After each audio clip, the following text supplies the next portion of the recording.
بسم اللہ الرحمن الرحیم۔ السلام علیکم دوستو، اردو معلومات ٹی وی میں ایک نئی ویڈیو کے ساتھ حاضر ہوں۔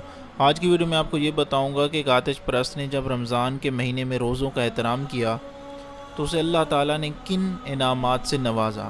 ویڈیو شروع کرنے سے پہلے آپ سے گزارش ہے کہ آپ ہمارا چینل سبسکرائب کر لیں اور سبسکرائب کے بٹن کے ساتھ گھنٹی کے نشان پر کلک کریں تاکہ آپ کو ہماری نئی آنے والی ویڈیو کے متعلق نوٹیفیکیشن ملتا رہے۔ دوستو، بخارا میں ایک آتش پرست رہتا تھا۔ ایک مرتبہ رمضان شریف میں وہ اپنے بیٹے کے ساتھ مسلمانوں کے بازار سے گزر رہا تھا۔ اس کے بیٹے نے علل اعلان کوئی چیز کھانی شروع کر دی۔ مجوسی نے یہ دیکھتے ہی اپنے بیٹے کو ایک تمانچہ رسید کر دیا اور ڈانٹتے ہوئے کہا، تجھے رمضان المبارک کے مہینے میں مسلمانوں کے بازار میں کھاتے ہوئے شرم نہیں آتی؟ لڑکے نے کہا، ابا جان، آپ بھی تو رمضان شریف میں کھاتے ہیں۔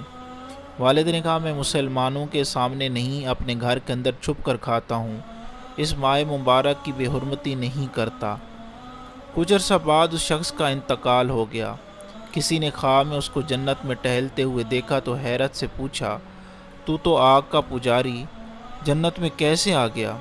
کہنے لگا، واقعہ میں مجوسی تھا، لیکن جب موت کا وقت قریب آیا تو اللہ عز و جل نے احترام رمضان کی برکت سے مجھے ایمان کی دولت سے اور مرنے کے بعد جنت سے مشرف فرمایا۔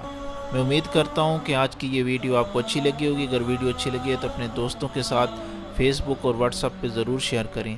ویڈیو دیکھنے کا بہت بہت شکریہ۔